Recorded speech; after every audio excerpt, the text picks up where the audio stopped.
begin. My name is Jürgen Steinmetz, joining you from eTurbo News in Honolulu. And with me today is Mr. Fabio Carbone. He's actually right now in the UK, but he is from the Islamic Republic of Iran, and he's affiliated with the International Institute for Peace Through Tourism.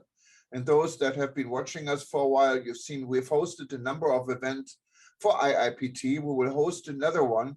But let's talk a little bit about Iran. People don't really know very much, specifically here in North America, about what is Iran tourism all about? Why should you go to Iran? Is it safe to go to Iran? Is it a peaceful country? What do you think, Fabio? Hi, hello everyone. Hello, Jürgen. It's great to be with you. Thanks a lot for this space. First of all, absolutely, it is safe. But let me just correct part of your introduction. I'm Italian. My name is Fabio Carbone. I'm Italian, but I'm a special envoy for Iran of the International Institute for Peace Through Tourism. And in Iran, I founded in 2018 the Iran chapter of the International Institute for Peace Through Tourism. Now, back to your question, is it safe to travel to Iran? Well, it's not only safe, but it's a wonderful experience because Iran, the Middle East in general, but I can tell you about Iran, it is a place where the authenticity in the people, in the place, is still basically intact. If we think from the theoretical point of view and the life cycle of the destination, we can say that Iran basically, it is a destination that is still at his origin. So everything is still very, very authentic. Plus, as you know, the image of Iran in the West doesn't really encourage a travel there. Which is a pity because, as I was saying, the place is rich in nature, rich in cultural heritage, and in particular, what I call the human factor is actually amazing. The people of Iran, welcoming, very authentic, and actually in love, paradoxically, in love with the Western people. Yeah, I can definitely attest to this. I think there are two different parts of Iran. There is a political part. We don't really get involved in here because we're not really having a political session. But then there's a human part. And when it comes to tourism, specifically peace through tourism, the human part is that what we're promoting and what we want. And I can tell you out of my own experience, having traveled to Iran a number of times, and represented, for instance, our international ICTP at one time at a handicraft trade show in Tehran. It's a wonderful experience, and people are curious. I can tell you, I had people lined up for an hour and a half on my stand, and I was there alone, to talk about the United States, or many wanted to know how to get a visa, but to talk about things. So I had elderly ladies coming up with cookies they baked and gave me. So it was a heartwarming experience. And Iran, when you look at authentic, is really a very good word, because you don't really find the Marriott hotels yet.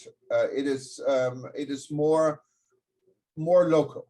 You may have a problem using a credit card, so you bring your cash. But once you're in Iran and you like food like I do, it's heaven. I remember I still love watermelon juice. It's one of my favorite. And the first time I ever drank watermelon juice was in Tehran on the streets, and it was wonderful. And so there is a lot more to Iran than the political picture many are painting these days. Now, tell us a little bit, what is there in Iran to see?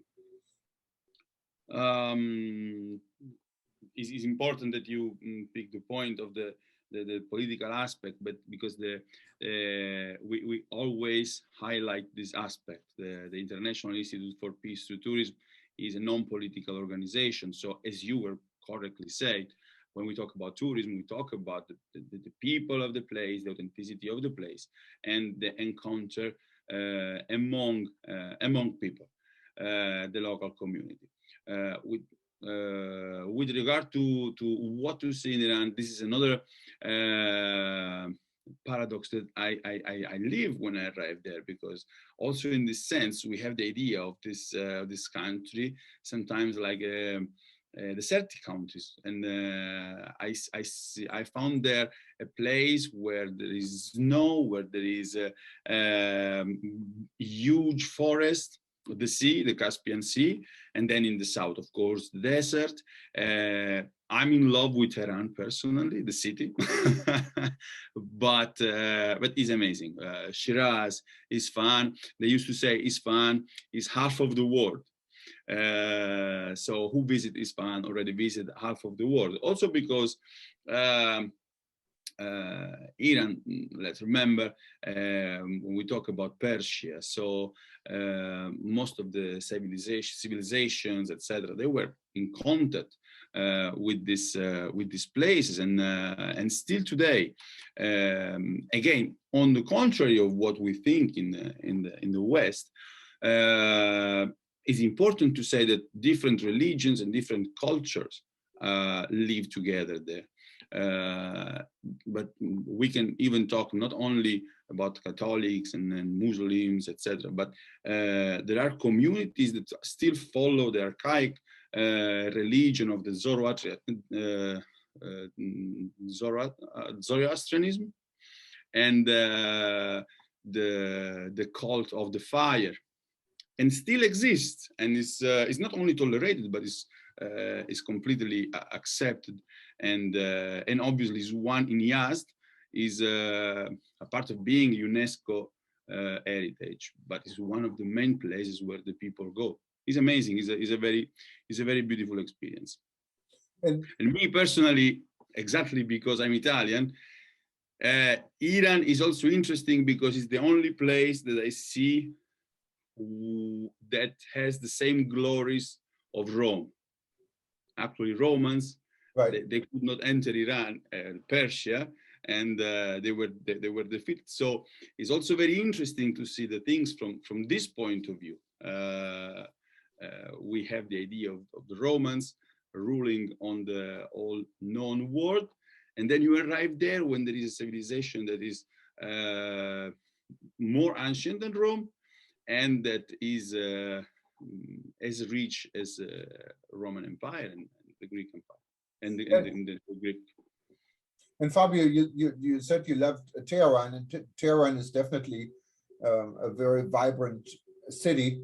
Has its problems like pollution, I think, similar to what we experience in Los Angeles and Beijing and Bangkok. So the air is not always the cleanest air, but you can always escape to the mountains. And I know when I was there last time, this was maybe 5, 6, 7 years ago, people were building apartments up in the mountains around Tehran. Did this progress, or a lot of people living up there now? No, this obviously it is a big problem, and we are talking about megalopolis. So Tehran, I love Tehran. I used to call Tehran the city of blinding lights, because I don't know if you remember, but there are constantly lights, blinking and everywhere, and 24 hours per day, and it's amazing. It's amazing during the day. Is wonderful at night. I found Tehran a very romantic place and vibrant, as you said.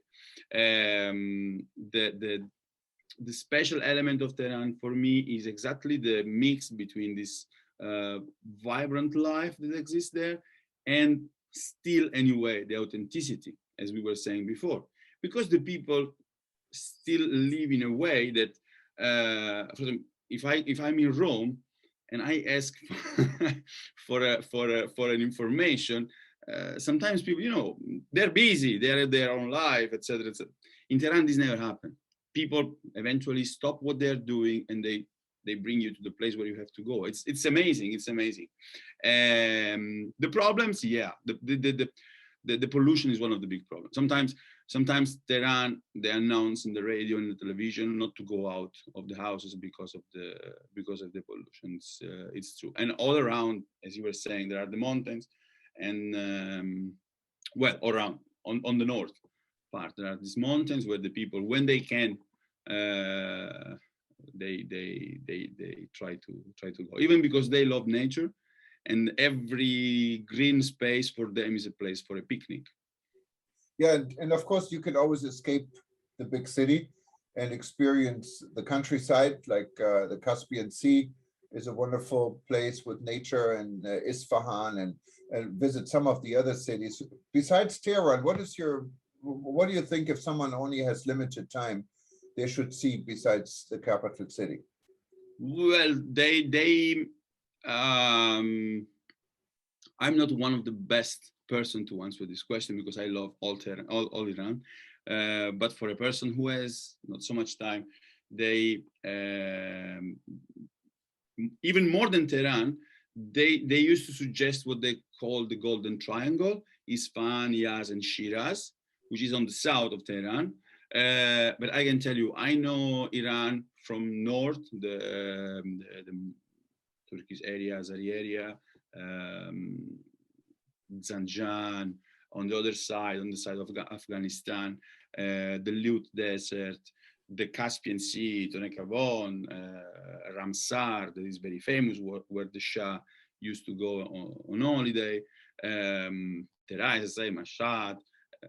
I know a lot of places. All of them are different, and all of them really are spectacular. So, but in the touristic, normally the tourist guides would suggest you this Golden Triangle. So once again, Shiraz, Isfahan, and Yazd. And it's important when we're talking about tourist guides. We had a number of tourist guides on our show, and we will again when we do our Heroes event. We're going to catch up with tourist guides in different parts of the world. And I think Iran is an important country when you travel to have a guide, because it's really hard to do it on your own unless you speak the language and you're familiar. You speak the language, by the way, Fabio? I speak a very little Farsi.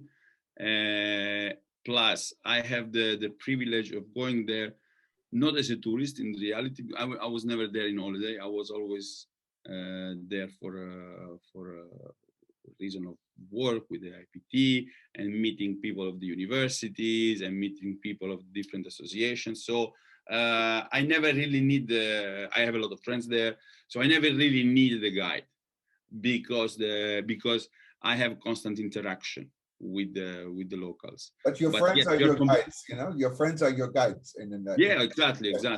No, and there is something fantastic that there is something that I love, and this is why I say this is a privilege. You eat in the houses of the local people, because they invite you for dinner, they invite you for lunch, etc. So the way I travel really give you the opportunity to experience 100% the destination. In any case, as we said since the beginning, there is still this big sense of authenticity. You have a constant contact with the population, because the population, when see you, they call it Koreji, that is the foreigner, someone that is, but the word is like, is a foreigner, but someone is a little bit dumb, but is a bit lost, and they help you. So you have this constant, very authentic contact with them. And I can tell you my experience everywhere, not only in Tehran, also because they're not so much used to tourists. Okay, so when you arrive in a place and you show some curiosity and you show some interest, even in talking some words in Farsi, they invited you inside the shop. It already happened to me that having a workshop about how to make some cookies, some Iranian cookies, because I was in a pastry, and at a certain point I say, oh, I'm Italian. Italian, really? Come inside. They offer me chai, there's the tea. They show me how they make the cook. No, and so it is something that I traveled a lot. I never experienced something like this. As I said, Middle East in general is an amazing place to travel. Iran has this magic that is like this. And talking about food, and you're Italian, and Italian is you have some of the best food in the world. Every other restaurant here in Hawaii is Italian, but we only have one Iranian place. But Iranian food is good, isn't it? He's amazing, yes. I can, I can say this very good, yes. Well, some taste, but this is personal, of course. Some of the tastes are even too much because they used to cook a lot of sheeps, a lot of you know, a lot of meat, and some tastes are really for us are very strong. But then finally, if we think again about this, our grandmothers, they used to cook like this. Like, you know, I find like places like Tehran or other cities, like make me remember the Italy that they show in the movies, like the Italy of the 1950s or so yes, yeah, it's a very big complete experience, also from the point of view of the food. Yeah, and of course, cultures are different in different countries, and some of the things I experienced in Iran are quite strange. But then again, they may not be strange in the eyes of an Iranian. One of the well, maybe two of the experience I had, I found quite strange is when you go to a restaurant and you hear music and performers. They're only men. They're no women. What happened?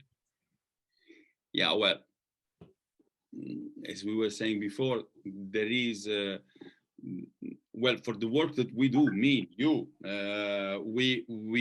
we are not involved or interested with the political part. I mean, this in a cultural sense. I don't mean in a political sense. No. There are singers, but they here the problem is that they cannot perform. Actually, not even like it's not like in Europe, like you have a pub with live music, for example. It's not exactly like this. If it's traditional music, yes, it's more accepted, but you don't have a rock band in the pubs. You know, this is not, and in particular, you don't have women singing. But this is something related more to the politics. But no. Culturally speaking, Persians have absolutely no issues with this. No, and it's not only the singing. Even I remember when I went to someone's home who invited me, and the wife cooked, and it was absolutely wonderful. And they did have Persian rock music. They got it from a radio station on satellite from Los Angeles. Exactly. It wasn't available locally, and then there was also alcohol all of a sudden, so that wasn't an issue anymore. But the only thing what kind of triggered my curiosity, and you know, it's strange in a Western eye, the wife who did all the cooking, who went through all this work, she sat in the kitchen, while everyone else was sitting in the living room enjoying the dinner. So I you know, there's some things, and that is definitely not political because it's in your own home. Yeah. So in this case, you eventually, this was a house of Muslim family, and this is quite normal, right, for. But we have to remember that Iran originally is Persian, is not Arab, and the Muslims were a minority. So, for example, to me, I'm in Iran like almost 10 years. To me, this never happened. I know that sometimes can happen in the family that are traditional. For example, when you enter in a house and the woman cover herself with a hijab. This happen if the woman is Muslim, but not, this doesn't happen all the time. Which is not something necessary, which is not something bad. We have also to respect the belief of everyone, obviously. This is not a critique, but just to describe the country. So there is this big variety, as I was saying before, of religion. When they're outside, everyone is covered with the hijab because the law requires to cover yourself with the hijab, even if you are a tourist. and it's okay. So this is a rule, and you have to follow the rule. But then in the house, everyone do the things according to their own beliefs. So you can enter in the house where people cover themselves because they are Muslim, and you are a stranger. You don't belong to the family, so they follow their own tradition. But there are other people that are not Muslim, and they act more naturally in a more relaxed way. And unfortunately, Iran has been hit hard also with the COVID virus, and quite early, actually.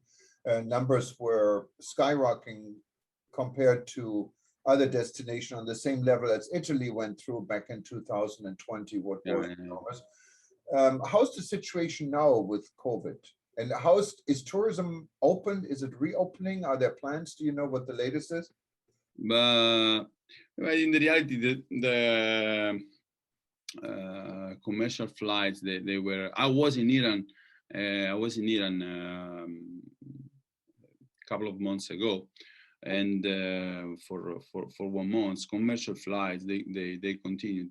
The problem is that all the countries in the West they suggest not to go, and they still suggest not to go because the situation, unfortunately, indeed is critical. Me myself, I lost several friends for the COVID, and you have to consider that the situation there is that a situation that is already problematic by itself, but then there is this big limitation to drugs and the medicines that is related to the well, obviously, we said we don't want to talk about politics, but we're talking about this. It's necessary to say this, to the sanctions. So they do not have access to some of the medicine used for the COVID because of the sanctions. So and that is exactly, Fabio, on a global scale. I think not only Iran is complaining about,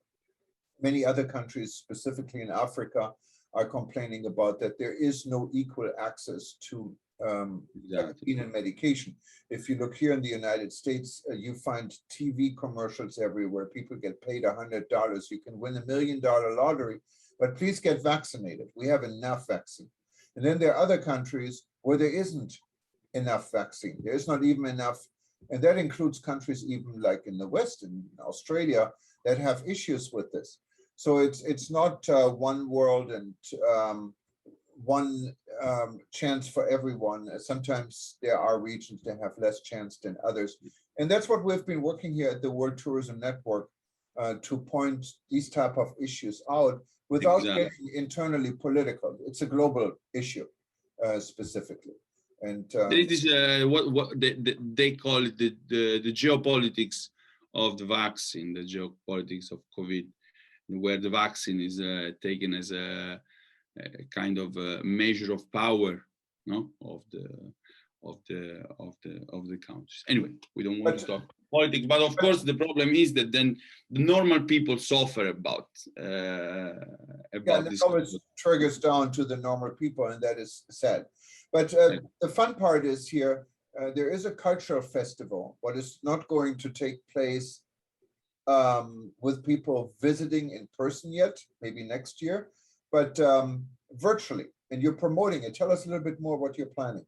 Oh, yes. So as a special envoy in Iran for the IPT, and as a founder of the Iran chapter of this organization,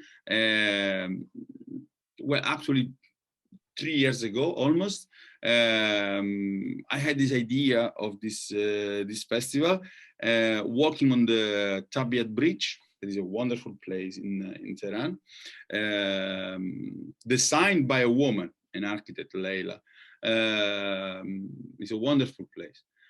And this idea of the bridge, the walking on the bridge, bring to my mind this idea, which is bridging the day of International Day of Peace with the International Day of Tourism. So 21st of September, International Day of Peace, and International Day of Tourism on the 27th, and creating like this a symbolic bridge to link tourism and peace. And so the talking with Reza, with Lou, etc. We in the end, this idea of the festival starting on 21 and ending, culminating on 27, was born, as I said, almost 3 years ago in reality, 2 years and a half. But then because of the COVID, we had to stop everything. And this year, anyway, I say, no, this year we have to do this. And this is, so the first edition of the Peace Through Tourism Festival, which is based in Iran, because it's promoted by the Iran chapter of the IPT, but it's an international event. We are going to have so several days that are thematic. We have the first day on 21st, the opening session, but then we are going to have the day dedicated to museums, where we are going to discuss the role of the museums in the creation of a culture of peace through tourism. Then we have the day dedicated to women and tourism for peace. This is another thing that is good to say. There are several associations in Iran that are dedicated to the work of women in tourism. Women are a very important part of the, a lot of them highly educated. So the society, the Iranian society, rely a lot and on women. And this is another thing that in the West, we don't have this idea. What else? So yeah, many participants, many workshops. We are going to have the, for example, the workshop of the Iranian photographers of the National Geographic. They're going to show us like this hidden Iran. So the idea is this: having 1 week in which we talk under through several perspectives about tourism as a vehicle for peace. So the role of the museums, the role of the women, so gender equality, the role of culture, identity. So this is the main idea. That sounds really good, and we're going to help you to announce it also. So we're putting it up right now. So tomorrow, if you I do appreciate. Thank you very much. And if you put it, go to worldtourismevents.com, you will see it listed among several other events we're bringing up for World Tourism Day, because it's all really around World Tourism Day. Where the first event we're organizing is for accessible tourism. That means our people that travel with a physical challenge or other challenges. We're going to have our heroes that we're recognizing at our World Tourism event. And then we're going to go into climate issues with Professor Jeffrey Lipman. So we're pleased to add also peace to it. So just go to worldtourismevents.com. And of course, you can always go to the IIPT website, what I believe is iipt.org. And you will find everything about the International Institute for Peace Through Tourism.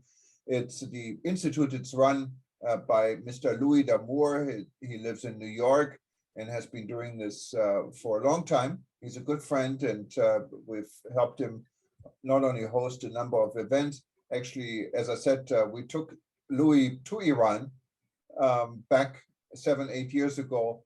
And Louis and myself, we are the first Americans actually allowed to speak at the Iranian Hall of the People. And we spoke about tourism and peace in front of ministers, or they call them vice presidents of tourism. And so it was quite an experience. And it was on live TV and all over the place. So many people came up to us after this event. And Louis was definitely a major celebrity for a while in Iran. So we'll be happy to work with IIPT, with Fabio and Louis, to make this event in Iran, this cultural event, a success. But Fabio, anything else you'd like to add? I just want to thank you once again, and I really hope that well, this year is going to be an online event. So as you were saying, it's going to be announced in several channels, and everyone can follow the festival from all over the world. Now, I hope that for next year, this is going to be a hybrid event based on Iran, Tehran, Isfahan, north of or Iran, etc. And is going to be a way to promote visiting and tourism in this beautiful place that is Iran. And we are ready to go on a trip, literally anywhere, you know. We're always Get me out of here, wherever you are. But Fabio, it was wonderful to have you as a guest today.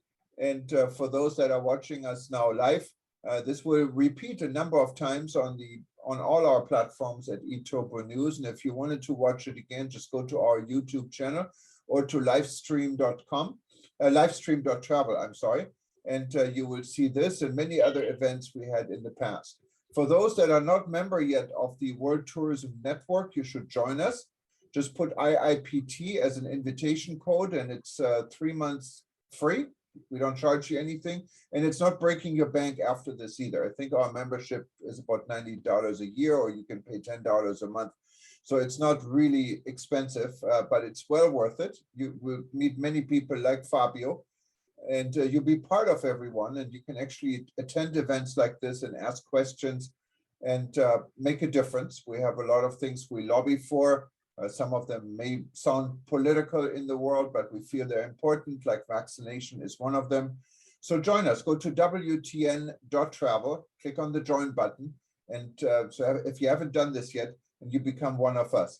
But Fabio, thank you so much for attending. Thank you once again. Thank you. Thank you all. You have a nice evening in London. Take care. Thanks a lot. Thank you. Thanks a lot. Bye. Bye. Thank you, Thomas.